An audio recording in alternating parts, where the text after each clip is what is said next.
When they first met, love was afoot. That was the New York Times wedding announcement headline my best friend Paige had jokingly imagined for Greg, my ex-boyfriend, the podiatrist, and me, though we were never engaged, nor had we even remotely discussed getting married one day.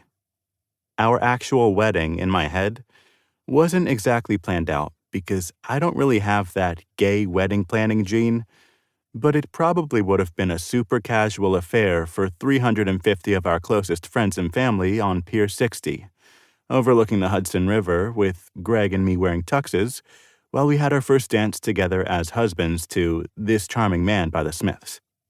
Okay, maybe I thought about it a tiny bit. This increasingly distant memory pops into my mind right now because, like a tourist, I'm standing in the middle of a busy sidewalk on 23rd and 8th on a hot summer Thursday evening, grinning at a text from Greg. I feel a tiny warm tingle in my undercarriage as I reply, "Yup." "Oh, I didn't tell you? I'm still seeing my ex for sex."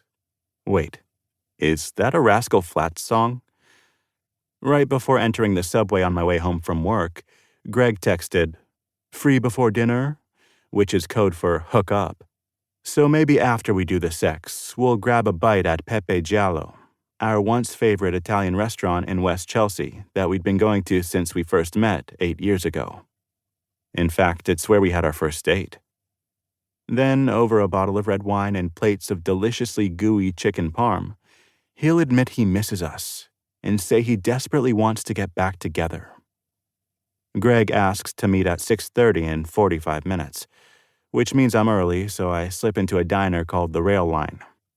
It used to be called Moonstruck Diner, and I imagine they wanted to name it the Highline Diner, after the nearby Highline elevated park, but couldn't get legal clearance, so they ended up with this weird off-brand name. I take a seat at the counter and order an old-fashioned along with a basket of bread and butter. There's nothing weirder or more fun than ordering a cocktail at a diner. It's like the opposite of ordering chicken nuggets at some fancy French restaurant. Scanning the room full of silver-haired early birders, I spot an extremely handsome fella sitting alone in a booth, texting, waiting for either his food or a companion. Occasionally, he looks up from his phone and eyes me. Doesn't he know I'm about to have complicated relations with my ex-boyfriend? I'm taken, sir. My seen-it-all Polish server makes me the strongest old-fashioned I've ever had, and I love it as I tear into the stale bread, butter a piece and look up again, noticing Cutie in a booth is still staring at me. This time, I really clock him. He seems slightly younger than me, definitely more chiseled and somehow more New Yorky. But then, that's pretty much everyone in this city. I also notice he has a June in New York sun-kissed face and looks like the kind of sophisticated urbanite who wouldn't be caught dead in a mediocre diner.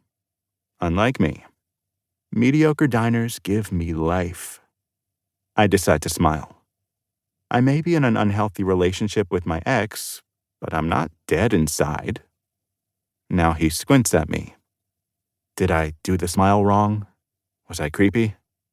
A grizzled server probably named Margie or Bernice arrives at his booth and takes his order.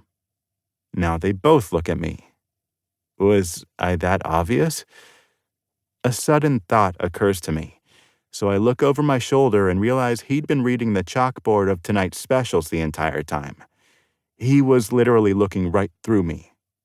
He probably didn't think I looked as good as Virginia ham steak, and he'd be correct.